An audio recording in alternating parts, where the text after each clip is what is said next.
할렐루야 여러분, 오늘도 함께 하시는 하나님의 그 긍휼하심과 사랑하심을 우리가 기억하며 주님 앞에 섰습니다. 오늘 우리 마음과 생각을 다해서 하나님 말씀을 향하겠습니다. 기도합니다. 참 좋으신 주님 감사합니다. 하나님의 긍휼하신 은혜가 우리 믿음의 자랑이며 또한 소망임을 고백합니다. 하나님, 연약하여서 늘 넘어지고 쓰러지는 우리를 오늘도 붙들어 주시고 하나님의 거룩하신 오른손으로 붙잡아 주시어서 그 긍휼하신 사랑을 다시 한번 체험하며 믿음의 용기를 가지고 일어서는 저희들이 될 수 있도록 도와주시옵소서.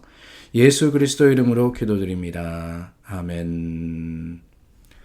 찬송 불러 주님 앞에 서겠습니다. 찬송가 351장입니다. 찬송 351장입니다.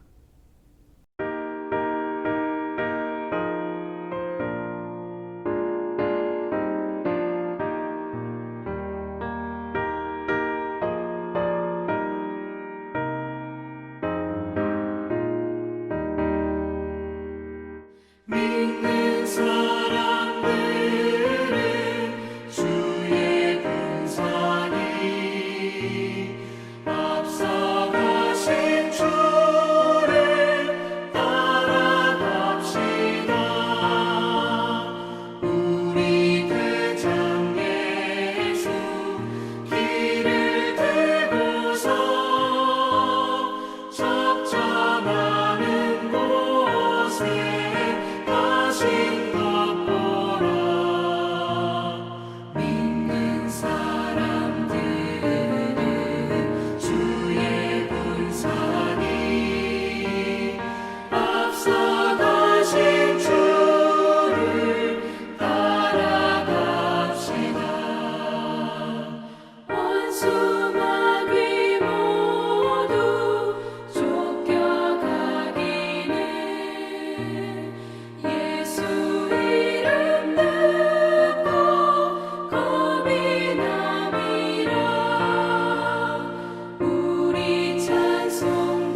사사기 7장 1절에서 14절입니다. 여룻바알이라 하는 기드온과 그를 따르는 모든 백성이 일찍이 일어나 하롯샘 곁에 진을 쳤고 미디안의 진영은 그들의 북쪽이요 모레산 앞 골짜기에 있었더라. 여호와께서 기드온에게 이르시되 너를 따르는 백성이 너무 많은즉 내가 그들의 손에 미디안 사람을 넘겨주지 아니하리니 이는 이스라엘이 나를 거슬러 스스로 자랑하기를 내 손이 나를 구원하였다 할까 함이니라. 이제 너는 백성의 귀에 외쳐 이르기를 누구든지 두려워 떠는 자는 길라산을 떠나 돌아가라 하라 하시니 이에 돌아간 백성이 22,000명이요 남은 자가 10,000명이었더라. 여호와께서 또 기드온에게 이르시되 백성이 아직도 많으니 그들을 인도하여 물가로 내려가라. 거기서 내가 너희를 위하여 그들을 시험하리라. 내가 누구를 가리켜 내게 이르기를 이 사람이 너와 함께 가리라 하면 그는 너와 함께 갈 것이요 내가 누구를 가리켜 내게 이르기를 이 사람은 너와 함께 가지 말 것이니라 하면 그는 가지 말 것이니라 하신지라. 이에 백성을 인도하여 물가에 내려가매 여호와께서 기드온에게 이르시되 누구든지 개가 핥는 것 같이 혀로 물을 핥는 자들을 너는 따로 세우고 또 누구든지 무릎을 꿇고 마시는 자들도 그와 같이 하라 하시더니 손으로 움켜 입에 대고 핥는 자의 수는 300명이요 그 외의 백성은 다 무릎을 꿇고 물을 마신지라. 여호와께서 기드온에게 이르시되 내가 이 물을 핥아먹은 300명으로 너희를 구원하며 미디안을 내 손에 넘겨주리니 남은 백성은 각각 자기의 처소로 돌아갈 것이니라 하시니 이에 백성이 양식과 나팔을 손에 든지라. 기드온이 이스라엘 모든 백성을 각각 그의 장막으로 돌려보내고 그 300명은 머물게 하니라. 미디안 진영은 그 아래 골짜기 가운데에 있었더라. 그 밤에 여호와께서 기드온에게 이르시되 일어나 진영으로 내려가라. 내가 그것을 내 손에 넘겨주었느니라. 만일 내가 내려가기를 두려워하거든 내 부하 부라와 함께 그 진영으로 내려가서 그들이 하는 말을 들으라. 그 후에 내 손이 강하여져서 그 진영으로 내려가리라 하시니 기드온이 이에 그의 부하 부라와 함께 군대가 있는 진영 근처로 내려간즉 미디안과 아멜렉과 동방의 모든 사람들이 골짜기에 누웠는데 메뚜기의 많은 수와 같고 그들의 낙타의 수가 많아 해변의 모래가 많음 같은지라. 기드온이 그곳에 이른즉 어떤 사람이 그의 친구에게 꿈을 말하여 이르기를 보라 내가 한 꿈을 꾸었는데 꿈의 보리떡 한 덩어리가 미디안 진영으로 굴러 들어와 한 장막에 이르러 그것을 쳐서 무너뜨려 위쪽으로 엎으니 그 장막이 쓰러지더라. 그의 친구가 대답하여 이르되 이는 다른 것이 아니라 이스라엘 사람 요아스의 아들 기드온의 칼이라. 하나님이 미디안과 그 모든 진영을 그의 손에 넘겨주셨느니라 하더라. 기드온에 대한 이야기가 계속해서 진행되고 있습니다. 하나님께서 사사로 부르시고 또한 민족을 위해서 쓰셨던 참 하나님의 용사였습니다. 그래서 우리가 어릴 때부터 성경 공부를 하면서 용사 기드온 이렇게 표현을 해서 배웠던 것이 기억이 납니다. 그런데 우리 지난 며칠 동안 또 앞으로 며칠 동안 이 기드온에 대해서 읽으면서 사실 의구한 생각이 들기도 합니다. 정말 용사가 맞나? 라고 말입니다. 이 기드온의 생각, 또 모습, 또 그가 했던 일들 이런 것들을 바라볼 때 정말 그가 참 용기를 가지고 용감하게 이 하나님의 전쟁을 치루었느냐라는 것을 우리가 생각하지 않을 수가 없다는 거예요. 오늘 저희가 나누었던 본문은 너무나도 유명한 본문입니다. 하나님께서 300명의 용사를 추리십니다. 백성들이 다 모였는데 그 백성들 참 하나님이 두려워하는 자들을 떠나라 그러시고 그럼으로써 이 남은 사람이 10,000명밖에 되지 않죠. 총 22,000명이 돌아갑니다. 그러니까 32,000명이 모였는데 그 중에 3분의 2가 떠나간 거예요. 그런데 하나님께서 그 10,000명도 너무 많다 그러시면서 그 군사의 수를 추리시는데 어떻게 하냐. 기드온에게 강가로 군사들을 데리고 나가서 물을 먹이라고 하시는 거예요. 그 모습을 보면서 핥아먹느냐 아니면 무릎을 꿇고 손으로 퍼먹느냐 이것에 따라 가지고 300명을 남기시고는 나머지는 다 돌려보내십니다. 그런데 그 방법이 뭐냐. 핥는 자의 수가 300명이었고 나머지는 다 무릎을 꿇고 마셨더라는 거예요. 모르겠습니다. 그 기준이 핥는 사람 또한 무릎 꿇는 사람 어떤 게 더 용기가 있고 어떤 사람이 더 용사가 있는 이게 중요한 게 아니에요. 가만히 보시면은요. 하나님께서 300명을 남긴 기준은 우리가 어릴 때 그런 이야기를 많이 들었거든요. 칼과 창을 들고 그것을 가지고는 끝까지 경계하면서 물 마신 사람 300명 그랬는데 성경엔 그런 말이 없어요. 이 300명은 오히려 소수입니다. 소수. 그러니까 나머지가 다 무릎을 꿇고 물을 마시는데 핥아먹은 사람이 300명이기 때문에 그 작은 수를 하나님이 택하셨다는 거죠. 반대로 핥아먹은 사람이 대부분이었고 무릎 꿇은 사람이 300명이었다면 그 300명을 하나님께서 택하셨을 겁니다. 이렇게 300명만 남기고 다 하나님은 돌려보내십니다. 300명만 남았어요. 32,000명 중에.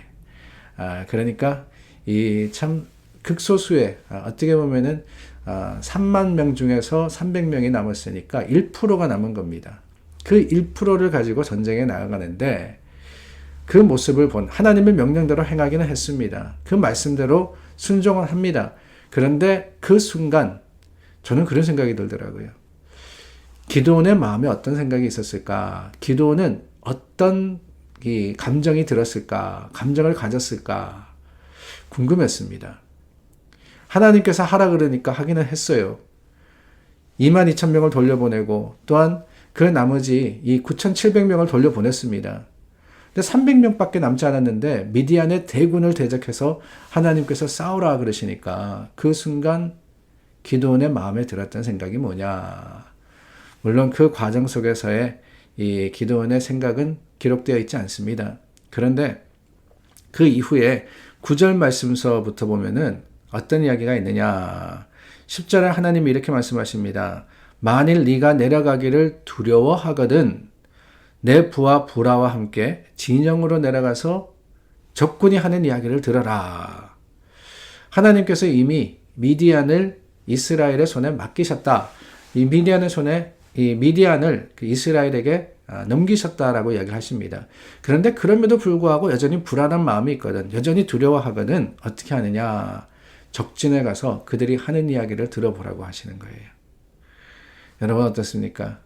이때 기드온이 내려갔습니까? 안 갔습니까? 내려가거든요. 적진으로 내려갑니다. 하나님 말씀대로 부하를 데리고 내려갔어요. 그리고 귀를 기울여서 그들이 무슨 이야기를 하느냐 들어보는 거예요. 왜? 두려운 마음이 있었기 때문에. 두려운 마음이 있었기 때문에. 그러고 보면은 이 참 기드온의 용기라는 것, 우리가 용사라고 부르지만은 기드온이 용사였던 이유는 그에게 어떠한 담대함이나 아니면은 두려움을 모르는 능력이 있었기 때문은 아니구나라는 생각을 하게 됩니다. 실제로 그렇지 않습니까? 하나님이 부르시는 그 순간에서부터 계속해서 하나님께 증거를 구하고 하나님께서 우리에게 승리를 주시는 그 확증이 어디 있습니까? 라는 것을 찾았던 사람입니다. 하나님이 300명의 용사를 남기셨을 때도 물론 그 말씀대로 행했지만 그 과정 속에서 두려운 마음이 없었던 것은 아니라는 거예요. 그러고 보면은 정말 이 말씀 우리에게 딱 맞는 말씀이 아닌가 하는 생각이 듭니다. 우리도 세상을 살아가면서 하나님을 의지합니다. 하나님께 나와 기도하고 하나님께서 그 기도의 응답이 되실 것을 확신합니다. 그런데 그 확신이라는 것이요. 세상이 흔들지 못하는 어떠한 확고한 마음이 아니라 아니 기도의 현장에서는 그런 마음이 들더라도 그 기도가 끝이 나고 뒤를 돌아보고 세상을 향해 나아갈 때는 벌써 몇 걸음 옮기기 전에 우리 마음이 두렵고 떨리는 것을 우리가 얼마나 많이 경험합니까? 우리는 연약한 존재이기 때문에 그래요. 잘 잊어버리기 때문에 그렇습니다. 하나님께서 우리와 함께 하셨으면 우리가 삶의 체험으로 알지만은 뒤돌아서면은 망각하고는 또 두려움에 떠는 것이 우리의 어쩔 수 없는 모습인 것 같습니다. 그런데 여러분, 여기에 감사가 있어요. 그럼에도 불구하고 하나님께서는 어떻게 하시느냐? 기드온을 택하셔서 부르시는 그 하나님의 선택에 책임을 지십니다. 그에게 의심이 들 때마다, 그가 불안해할 때마다 하나님께서는 증거를 보여주시고 하나님께서는 내가 너와 함께 하신다고 하시고 하나님께서는 두려우면은 내가 그 두려움을 없애주리라 라고 말씀해 주시고 역사해 주시는 거예요. 그게 하나님의 긍휼하심입니다. 오늘 우리도 그래요. 용기 내어서 세상을 향해서 담대하게 나아가자 그러지만 그 담대함은 내게 있는 게 아닙니다. 한 걸음 떼고는 두려울 때 하나님께서 우리를 어루만져 주시고 위로해 주실 때 그때 또 한 걸음을 더 뗄 수 있는 거예요. 그 또 한 걸음 갔을 때 우리 마음속에 걱정과 근심이 찾아올 수 있습니다. 그러나 그것이 없다 그래서 용기 있는 그리스도인이 아니라 그 순간 하나님을 붙드는 게 그게 바로 용기입니다. 그럴 때 하나님께서 다시 한번 우리를 잡아주시고 다시 한번 우리와 함께 하시며 다시 한번 우리를 통하여서 하나님의 크고 놀라운 역사를 약속하신다는 사실을 잊지 않고 그 가운데 하나님을 소망하는 오늘 하루가 될 수 있기를 간절히 바랍니다. 기도하겠습니다. 참 좋으신 하나님 감사합니다. 하나님의 약속을 붙듭니다. 하나님의 말씀을 붙듭니다. 연약했던 기도원에게 힘이 되어주신 하나님, 오늘 부족한 우리에게도 충만히 되어주시옵소서. 하나님만 의지합니다. 하나님을 기대합니다. 역사하여 주시옵소서. 예수님 이름으로 기도드립니다. 아멘. 감사의 계절이죠. 저희 어제 임직식을 하면서 재직들을 세웠고 오는 주일은 저희 추수 감사주일입니다. 정말 감사한 일이 너무나도 많습니다. 하나님 앞에서 감사의 찬양을 드리며 주님 앞에 또한 하나님의 이름을 크게 부르는 오늘 하루가 될 수 있기를 간절히 구해서 기도하겠습니다.